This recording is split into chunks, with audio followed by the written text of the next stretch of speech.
روحانی علاج کرنے والے اکثر آپ کو فوتگی والے گھر میں جانے سے کیوں روک دیتے ہیں یا خوشی والے گھر میں جانے سے کیوں روک دیتے ہیں؟ اسلام جو ہے، اگر سورۃ الفاتحہ کو پڑھا جائے، سورۃ الفاتحہ سے الحمد سے والناس تک پورا قرآن پڑھا جائے، بندوں کو اللہ کے ساتھ جوڑتا ہوا نظر آتا ہے۔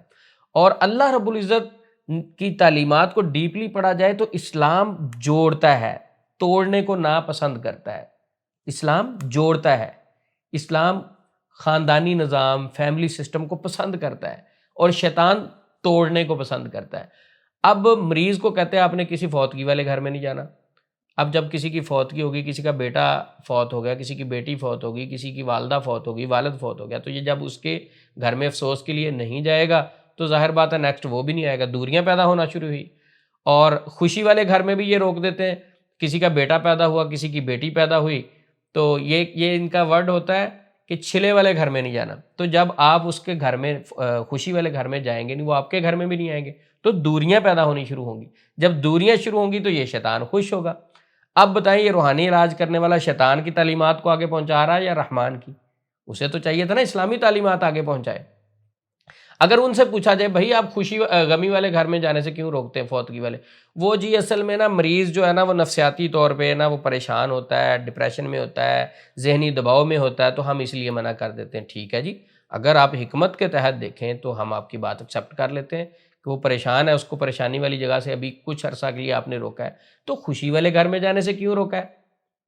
دوسری طرف خوشی والے گھر میں جانے سے بھی روک رہے ہیں، تو اس میں سمجھ لگتی ہے کہ دال میں کچھ کالا ہے، دال میں کچھ کالا ہے۔ تو اس کے پیچھے ہم نے جو دیکھنا ہے کانسیپٹ، بیسیکلی جادوگروں کو شیطان دے رہا ہوتا ہے، اور معاشرے میں اتنا غلط کانسیپٹ پھیلا دیا گیا ہے کہ کالے جادو کا توڑ تو کالے جادو سے ہوگا، حالانکہ ایک طرف اللہ کی کلام ہو، دوسری طرف شیطان کی کلام ہو۔ کیا حیثیت ہے شیطان کی کلام کی، کیا حیثیت ہے ابلیس اور شیطان کی؟ سارے کائنات کے شیاطین اور جنات جمع ہو جائیں، صرف بسم اللہ کا مقابلہ نہیں کر سکتے۔ بسم اللہ پڑھ کے دروازہ بند کریں تو شیاطین گھر میں داخل نہیں ہو سکتے۔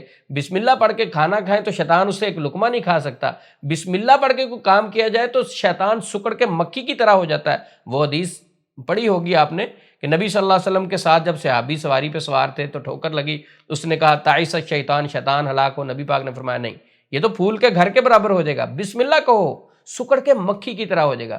تو بسم اللہ میں اتنی پاور ہے تو سورۃ البقرہ تو بہت قیمتی سورت ہے۔ اذکار، دعائیں، ان سے تو شیطان کی ایسی کی تیسی ہو جاتی ہے۔ ایک بات گر کی بتاتا ہوں، وہ یہ ہے کہ شیاطین اکثر کمزور ہو جاتے ہیں، لیکن علاج کرنے والے مریض کو ڈرا ڈرا کے، خوف زدہ کر کے اپنا کسٹمر بنائے رکھتے ہیں، اس کو گائیڈ نہیں کرتے۔ ایسے روحانی معالج سے کبھی علاج نہ کروائیں جو آپ کو خوف زدہ کرتا ہے، پریشان کرتا ہے۔ اس کے پاس جانے کے بعد آپ کے ڈر اور خوف میں اضافہ ہو جاتا ہے۔ وہ آپ کو جنات کے فضائل بیان کرتا ہے کہ جنات تو آپ کی جان نہیں چھوڑیں گے، ایسے لوگوں کے پاس جانا بند کریں، یہ آپ کا وقت ضائع کریں گے۔ تو اس لیے خوشی والے گھر میں بھی آپ جا سکتے ہیں، غمی والے گھر میں ٹھیک ہے، سائیکولوجیکلی اگر کوئی آپ کو ایشو ہے، پریشان ہے، کچھ دیر کے لیے نہ جائیں۔ لیکن کئی بار انسان، پریشان شخص جب کسی بڑے غم والے کی پریشانی سنتا ہے تو اس کا غم چھوٹا فیل ہوتا ہے، جب اس کا اپنا غم کم فیل ہوتا ہے تو وہ اس فیز سے کئی بار نکل بھی جاتا ہے۔ لیکن اگر آپ کو کسی سائیکولوجیکلی ڈاکٹر نے منع کیا، وہ ایک اور چیز ہے۔ اگر آپ کو روحانی والے سے کوئی گائیڈ کرتا ہے، وہ بڑے گوشت سے منع کرتا ہے، تو آپ نے بڑے گوشت سے رکنے کی بجائے اس سے ٹریٹمنٹ بند کروا دینا ہے۔ آپ سے مریض اور مریض کی مدر کا نیم پوچھتا ہے، ٹریٹمنٹ بند کروا دینا۔ مریض سے مریض کی تصویریں مانگتا ہے، ٹریٹمنٹ بند کر دینا۔ مریض سے کوئی ایسا جانور کا سوال کرتا ہے جو اس نے شیاطین کے نام پہ ذبح کرنا ہے، جنات کے نام پہ ذبح کرنا ہے، ٹریٹمنٹ اپنا بند کروا دیں۔ کوئی آپ سے ایسی بات کرتا ہے جو غیر شرعی ہے اور آپ سمجھتے ہیں کہ یہ چیز اسلام ناپسند کرتا ہے، اور وہ آپ علاج کے نام سے آپ سے وہ باتیں کرتا ہے، تو آپ فوری علاج اپنا بند کریں۔ تو یہ سارے رستے جب بند کریں گے، یہ بات ذہن میں رکھیں، روحانی علاج میں سب سے پہلے آپ نے اپنے آپ کو شرعی دائرے میں لے کے آنا ہوتا ہے۔ بڑا گوشت روحانی علاج کرنے والے کھا سکتے ہیں، کوئی ایسا مسئلہ نہیں۔ ہاں اگر کوئی میڈیکل ایشو ہے، کوئی اسے ڈاکٹر نے منع کیا ہے، کولیسٹرول کا ایشو ہے، تو وہ ایک الگ میٹر ہے۔ روحانی مسائل کے ساتھ، روحانی علاج کے ساتھ بڑے گوشت کا کوئی لنک نہیں ہے۔